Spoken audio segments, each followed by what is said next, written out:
And thank you so much for taking the time to be here today and to come and hear all the things that we're working on. And if you haven't already done so, please do come and see us downstairs at our booth. I know I've spoken with a few of you, but we'd love to meet you all in person, so do come and find us afterwards. So the message that I want to leave you with today is that eBay is investing in the collectibles experience. And this marks a really special moment for me. So it's a year since I started at eBay, and in my first week I found myself in Manchester at the eBay Open event last year, and I heard some of the things that were planned for collectibles, including me starting. And so it's really nice to sort of take this time to reflect a bit on what's happened over the last year and also think about how we now move forward. So today, I'm going to spend some time introducing you to the Collectibles team, talking a bit about what's new on site. I'll touch on the changes to our fee structure for lower value sales, and I'm going to highlight some of the work that we're doing off-platform to really engage with a broader base of buyers and customers. I'm then going to hand over to my colleague here to talk a bit about the sports memorabilia market, and then we're going to have a really fascinating and interesting conversation with one of our successful sellers in the field of art and antiques. So back to a year ago when I joined the company. So collectibles in the UK, whilst often considered a heartland of eBay, hadn't actually actively been managed or specifically invested in. So I came from a 14-year career at Sotheby's, where I've worked as a business director across a number of different departments, working with the specialists to basically do successful auctions and private sales. So eBay, I've been tasked with supporting and building the collectibles category so that it can achieve its potential. And to do this, my first priority has been to hire category managers with expertise and an understanding of the collector mindset, and I'm delighted two of them are here with us today. So Amy Kent, who's down here at the front, spent, there they are. Amy Kent spent 11 years at Christie's working with clients and specialists to help the beautiful art and antiques that are sold there find the right home. And Amy has an amazing affinity with the area, as documented in her recent interview with Antique Collecting magazine. Dominic also comes from Christie's, as well as having worked in the valuation department across a range of material there. He played a key role in their sports memorabilia sales, and including handling some iconic sporting hero collections, which he'll touch on a bit later today. Sadly, unable to make it, we have Kevin Allo. So Kevin has 3 years experience with eBay's fabulous pro trader team, so has a wealth of insider eBay knowledge, but he's also a passionate collectible card games enthusiast, an avid Magic the Gathering player, and an enormous support to me as I try and get my head around all the different varieties of cards and the intricacies of different games. We've got Ian Geary, who currently is on his way to Germany to run in the Berlin Marathon. But he has a 4-year history of working with eBay in business development and onboarding sellers, and has, again, a wealth of experience, especially around some of the more technical challenges that we face. We've also recently hired another category manager who should be starting in November, who has 5 years industry experience in coins and bullion market. So the team are full of lots of amazing ideas, but we also know that we've got some basic work to do to really try and improve the fundamental experience of shopping collectibles on eBay. And things don't always go as quickly as we would like, which can be frustrating. But we have now redesigned our collectible card game pages and the sports memorabilia pages, and we're sort of working to roll this out to more areas as quickly as possible. And I hope that you might have also started seeing more on-site events, some with homepage support and Collectibles' first foray into the daily deals spots. So what does this mean for you? So it's new ways to surface your inventory and find ways to expose listings to potential buyers. There's still a lot of work for us to do, but some examples include value-led promotions. So this is collaborating with sellers to bring value-led propositions to the customers. And as we know, buyers are increasingly looking for great value. However, we know that in collectibles, where the inventory is often unique and sold through auction, these sort of deals and strike-through pricing are not always going to be suitable. So we also produce curated events. So this is using sort of trending themes or cultural moments to surface the relevant inventory. And we hope also by doing this that we're able to create content which encourages buyers to return again and again. We've also started running seller spotlights, so showcasing you, our great sellers, and that really allows us to bring listings from our sort of trusted sellers to the forefront and bringing great confidence for our buyers. And other ways that we're looking to, again, obviously trust is something that customers bring up a lot, is working with relevant trade associations where we can. So here you can see the Philatelic Trade Society badge. So we work with them and also with the British Numismatic Trade Association. And sellers who are members of those organisations can have badging on their eBay store, which provides a trust signal to the customers. And we're hoping to be able to do that in other areas to really just bring as much security for our buyers. So the other thing that we know more than ever, budgets, profits matters. And we weren't being competitive enough at the lower end. Sorry, a lot of clicking. And making it difficult for you to sell lower priced inventory on eBay. So in February, we introduced a permanent change to the pricing structure for our business sellers in Collectibles. So under £10, the fixed fee is reduced from 30p to 10p. And initially this was done as a credit, which I know is quite frustrating for a lot of customers, but I'm pleased that since July, that's been is now charged at point of sale, which helps to bring both the visibility and just keep your cash flow in good shape. So we will continue to look at our fee structure and work with our internal partners to try and make the right decisions for us all. We're also keen to get out to as many events as possible and meet with our customers. So tomorrow, I'm going to be in London at CoinX, and next week the team will be at Stampex, where eBay are partnering with the Philatelic Trade Society to bring you the eBay Auditorium, hosting a series of lectures there. In October, we're going to be bringing some eBay magic to Comic Con, and then in December, we'll be in Cardiff to support the Trading Card Show. And then between all these sponsorship events, we'll also be attending as many fairs as possible across a variety of collectible categories. So we look forward to meeting as many of you as possible at these events. We're also exploring online partnerships. So we've been working with the pop culture wiki site Fandom to create content reaching new audiences and driving traffic back to eBay and to your stores. So I hope that kind of all this activity shows that we are or at least it goes some way to demonstrate that we're actively invested in the collectibles area. I recognise that there is still a lot of work for us to do, but myself and the team are energised and ready to tackle the challenges that you tell us that we're facing. We also want to bring you new developments that can enhance and innovate the shopping experience, bringing more buyers to your stores through better engagement and unlocking cross-border trade opportunities, which I think can be really huge for the collectibles area. So I hope to be able to share more on this in the coming months and year. And I'm now going to hand over to Dominic, who is going to share some insights in the sports collectibles market. Thank you. Thanks very much, Frances. So, as mentioned, I come previously from Christie's, where my day job was working in the valuations department, project managing valuations of contents of houses around the UK mainly, but then whenever there was a sports collection that came in, I would run the sales. So that included the then world record price for a pair of football boots, which was from Lionel Messi's 654th game for Barcelona, which was a club record at the time. And then I also, last year, which was a real pinnacle, was head of sale for the Roger Federer collection, which is particularly poignant this week as the Maestro plays his last game tomorrow, for anyone who's a big tennis fan.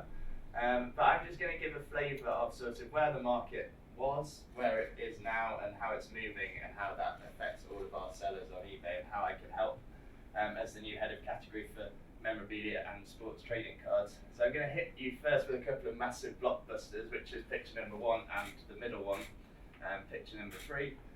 So for those of you who are into the trading card market or just into headlines recently, really, the 1952 Topps Mickey Mantle is the pinnacle of sports trading cards, and one has just sold at Heritage Auctions in the US for $12.8 million, which is frankly ridiculous for a sports card, to be honest, and puts my collection into, well, pales in insignificance really.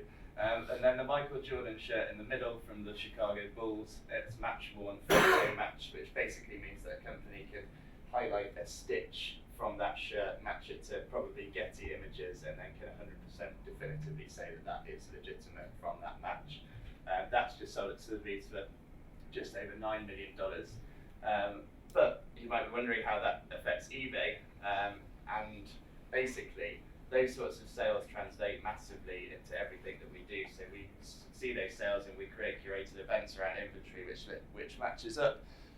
So our US colleagues will be doing a lot around the Topps 52 set, and they actually have some big cards coming up early next year. And then even in the UK we do things around like basketball and what's hot at the time, Michael Jordan. However, one important thing to note is that in the last couple of years, F1 and football, highlighted by the Messi shirt, have really started to catch up to the main US collecting hubs. So for example, this Topps Chrome F1 Charles Leclerc a few years ago, like the Topps F1 set didn't really exist and certainly wasn't a collecting area. But now, with the popularity of Drive to Survive and Netflix, and the 3 races which are going to be in the US next year, I think it's potentially Austin, Miami, and somewhere else, they are going to sort of really transform the category and keep driving the prices to increase. So it's a really good time to invest in F1, and particularly F1 trading cards. And we have a huge selection on eBay, and it's only going to continue to grow over the next couple of years. And then just moving into football as well, the Messi shirt there have been numerous sort of game-worn Messi shirts which have been continuously breaking records. I think the most recent one sold in the US for $450,000. But off the back of that, it just shows how popularity is really shifting and is driven by those like US and Asian markets. So for any sellers on eBay of football memorabilia, it's a really good time to invest and diversify the portfolio, because this year's World Cup is pretty big. It's obviously a World Cup, but then looking forward to the next one, it's going to be split across the USA, Canada and Mexico. So football prices and memorabilia is just going to go crazy, driven by American demand. And that nicely brings me on to my final one, which is a vintage football shirt from one of our really key selling partners. So we work with a number of vintage football shirt sellers who usually buy in bulk or buy from charity shops, loads of different places. And then they make sure that they're completely legitimate, take the authentication risk themselves, throw any fakes, redo them if they need anything doing to them, and then sell them on eBay. And it's really a perfect starting point for the pre-loved circular economy that eBay is really pushing. It's something that we're looking to go into across the board with like new sellers, current sellers, make it a massive sustainability hub, and that's something you'll be hearing from us going into next year.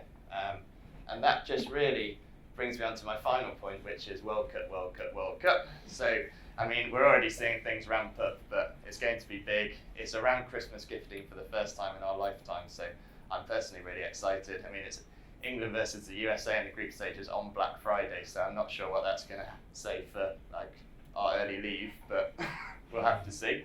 And then, yeah, basically, if anyone has any questions about sports memorabilia or football, cricket, golf, anything on this side, or anything that the US colleagues might be able to help with, just come and find me downstairs, send me any questions over email. I'd be really happy to help. And I can offer sort of advice on pricing or just talk about the best strategy to sell on eBay, and would be really happy to help. So that, just going to hand over to our next segment with Amy and Dan.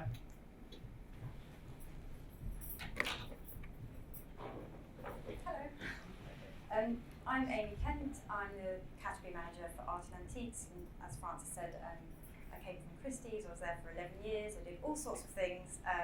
So I am here with Dan Adele from Sulis Fine Art, and it's one of the most successful and reputable online art galleries on eBay.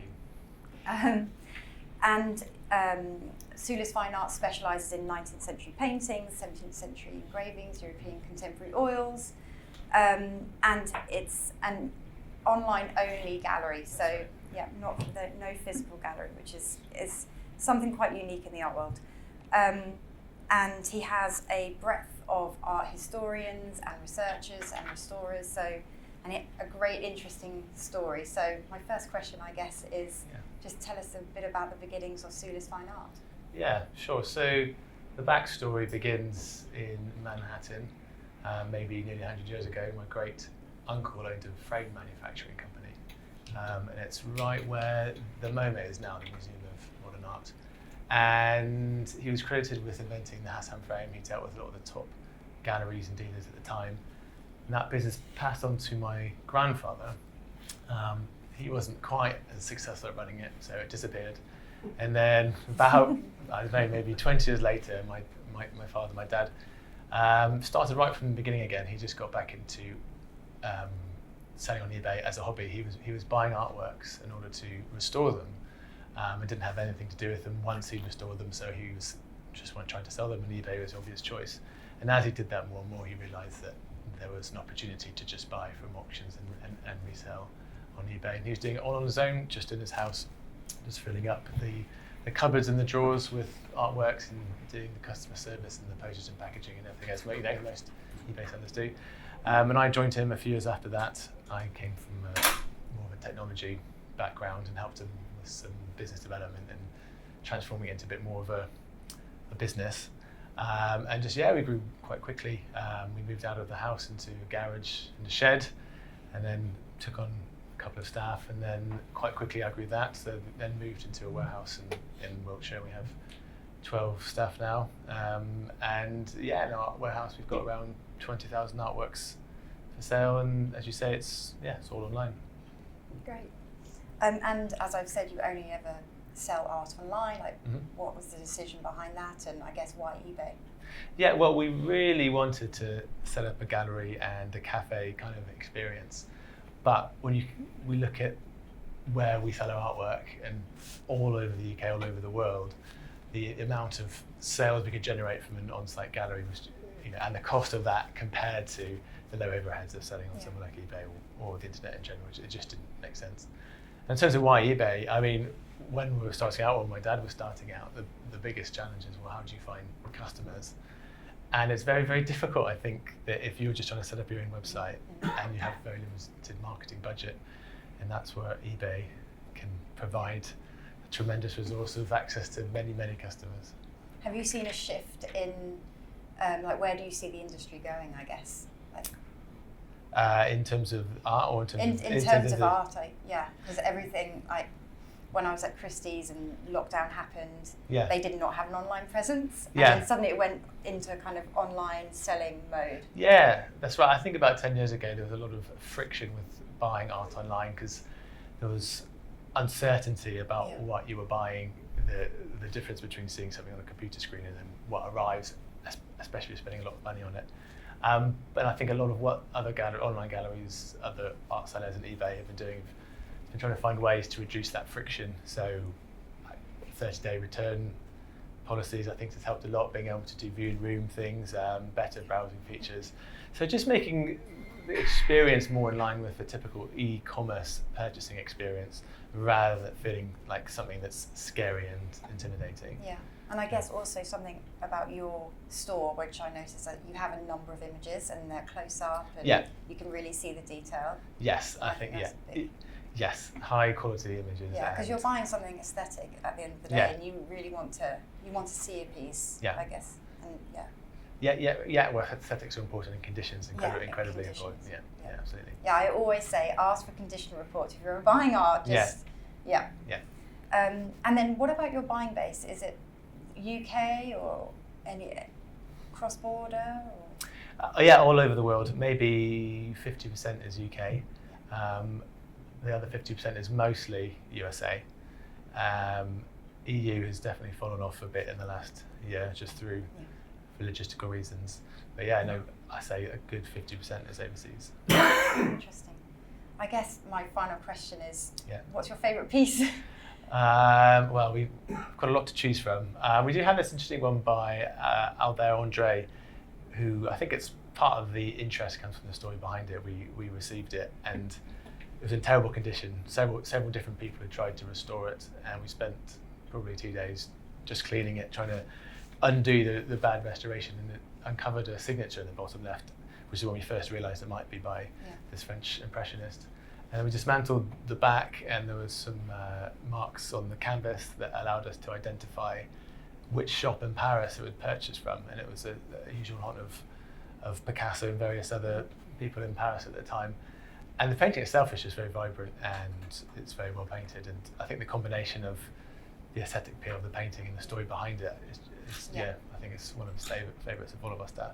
Yeah, great. Well, thank you so much. And if you want to see one of Dan's piece that he sold in the Collectibles booth, there's a really beautiful little kind of city winter kind of scene. It's really stunning. Yeah. But yeah, thank you.